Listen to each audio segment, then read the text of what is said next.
नमस्कार मित्रों, मैं डॉक्टर रामवृक्ष सिंह आपके सामने उपस्थित हुआ हूँ ईर्ष्या विषय पर बातचीत करने के लिए। आपने देखा होगा कि लोग प्रायः दूसरे लोगों से बहुत ईर्ष्या करते हैं। ये बिल्कुल सामान्य बात है और इतनी सामान्य है कि अच्छे अच्छे लोगों में ये प्रवृत्ति नज़र आती है। लेकिन हम ईर्ष्या क्यों करते हैं? अगर कोई सफल हो रहा है तो अपने प्रयास से सफल हो रहा है, और जिस क्षेत्र में सफल हो रहा है वो हो सकता है उसके लिए मुफीद पड़ता हो, वहाँ सफल हो रहा है। तो क्या आपके लिए अवसरों की कमी है? आप भी सफल हो जाइए। दूसरे की सफलता या दूसरे के धन वैभव ऐश्वर्य को देखकर हमें ईर्ष्या क्यों करनी चाहिए?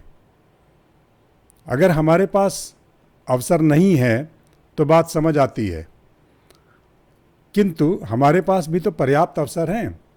ईश्वर ने हर व्यक्ति को पर्याप्त सुविधाएं दी हैं, पर्याप्त साधन दिए हैं, पर्याप्त अवसर दिए हैं। आप उन अवसरों का इस्तेमाल करके जहाँ चाहें वहाँ सफल हो सकते हैं। कहते हैं कि एक पत्थर तो तबीयत से उछालो यारो, पर आप अपनी ओर से पत्थर उछालते नहीं हैं, अपनी ओर से प्रयास करते नहीं हैं। और दूसरा व्यक्ति यदि प्रयास करके सफल हो गया तो आप उससे ईर्ष्या करते हैं। इस ईर्ष्या करने से आपको हासिल क्या होता है? मित्रों, ईर्ष्या एक नकारात्मक भाव है। आपके मन में जो भी नकारात्मक तत्व उफनते हैं, निकलते हैं, जन्म लेते हैं, वे नकारात्मक तत्व आपके स्वास्थ्य पर, आपके भावात्मक जीवन पर बहुत ही गलत प्रभाव डालते हैं। तो ईर्ष्या करके आपको हासिल क्या होता है? ईर्ष्या करके आपको डायबिटीज़ की समस्या होगी, आपकी किडनी फेल होगी, आपका लिवर फेल होगा, आपका हाइपरटेंशन का रोग हो जाएगा आपको। तो ये तमाम चीज़ें इसलिए होती हैं क्योंकि आप ईर्ष्या करते हैं। ईर्ष्या न करके हमें करना क्या चाहिए?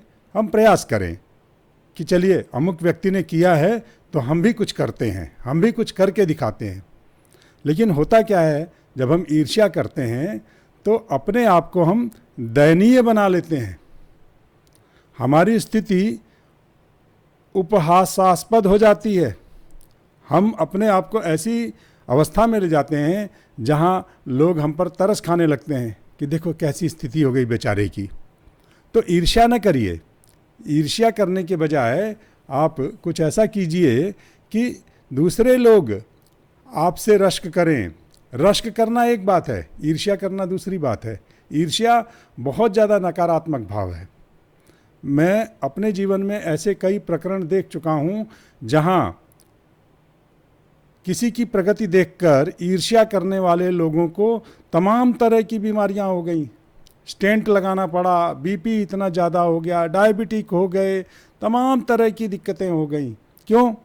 क्योंकि उन्होंने जो दूसरे की प्रगति थी उसको देखकर ईर्ष्या की, और इतने कुढ़े, इतनी कुढ़न, इतनी जलन उनके मन में पैदा हुई कि उनका आगे का जीवन दुश्वार हो गया। तो ईर्ष्या करना कोई उचित बात नहीं है। लेकिन समस्या ये है कि हमारे जीवन में, मानव सभ्यता में ईर्ष्यालु लोगों की कोई कमी नहीं है।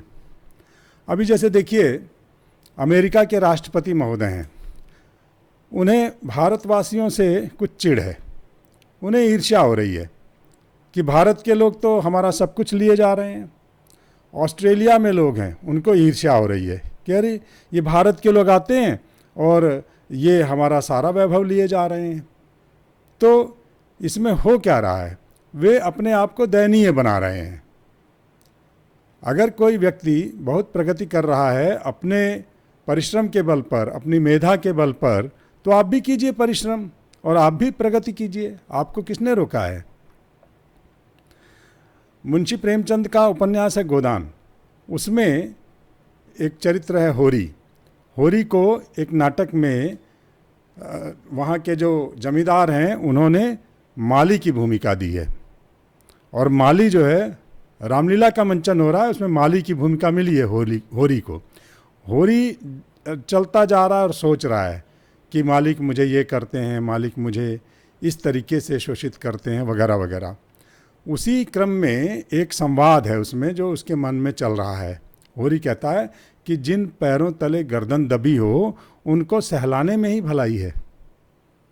अब जैसे कोई मातहत है, कोई अधीनस्थ कर्मचारी है और उसके जो बॉस हैं वे बहुत सुविधा संपन्न हैं और खूब मज़े करते हैं, तो जो अधीनस्थ कर्मचारी है उसके पास ईर्ष्या करने का भी विकल्प है और बॉस की चमचागिरी करने का भी विकल्प है। तो ईर्ष्या करके वो क्या पालेगा? कुछ नहीं पालेगा।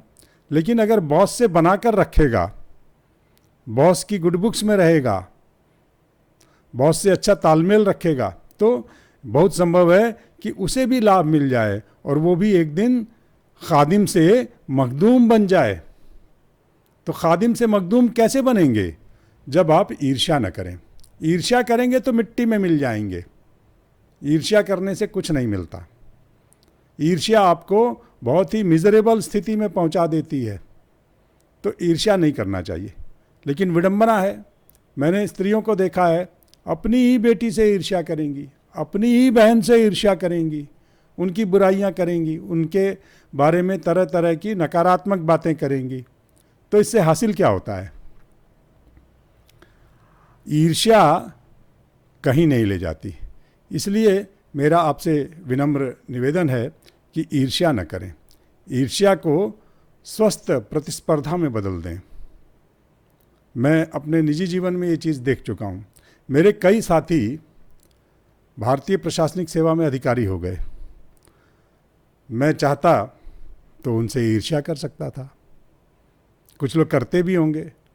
जब मैंने विश्वविद्यालय में टॉप किया तो मेरे एक सहपाठी ने मेरे बारे में तरह तरह की नकारात्मक बातें की।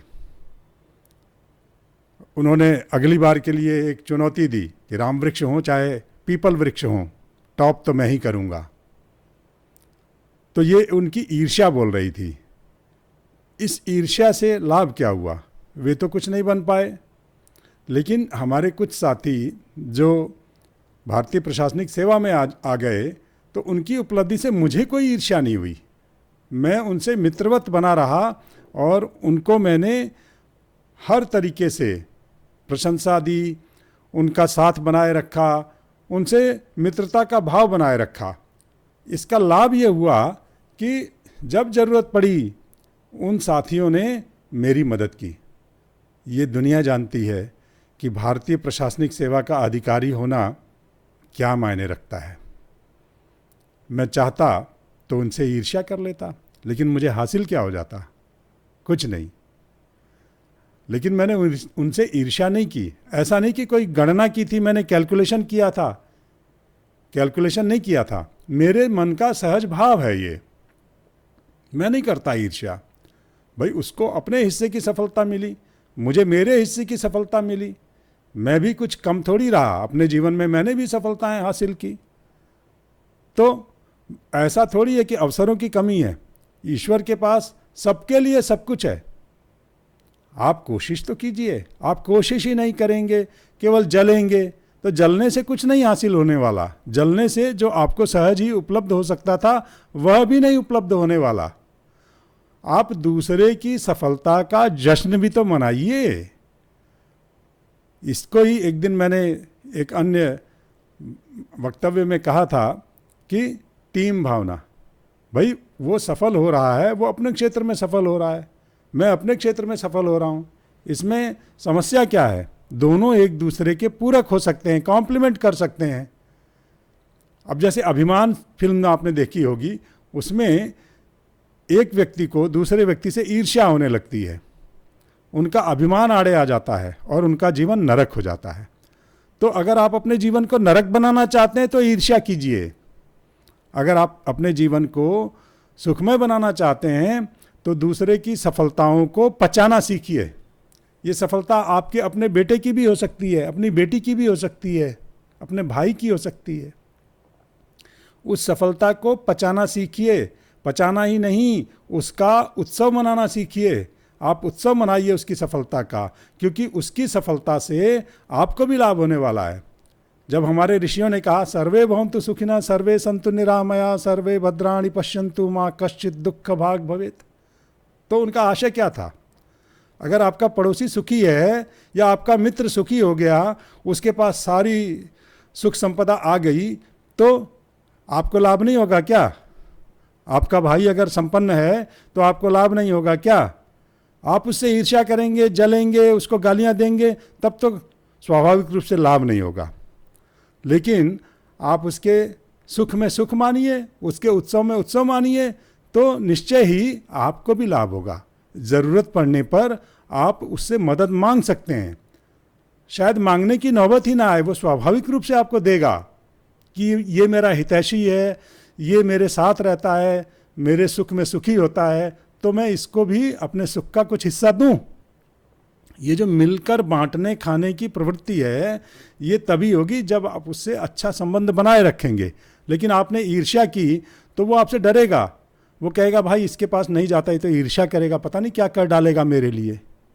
इसलिए उचित क्या है कि अगर कोई सफल हो रहा है तो उसकी सफलता में आप भी खुश होइए, आप भी अपनी सफलता मानिए, क्योंकि उसकी सफलता में ही आपका सुख है, उसकी सफलता में ही आपका आनंद निहित है। ये पूरा संसार जो है ये नकारात्मक भावों से नहीं आगे बढ़ता, इसमें सकारात्मकता लाने के लिए ज़रूरी है कि दूसरे की खुशियों में खुश होइए। पर दिक्कत यही है कि लोग अपने सुख से उतने सुखी नहीं होते जितना दूसरे के दुख से सुखी होते हैं। दूसरे के दुख से आप सुखी होते हैं, आप सैडिस्ट हैं, तो ये सैडिस्ट होना बंद करिए, ईर्ष्या करना बंद करिए। धन्यवाद।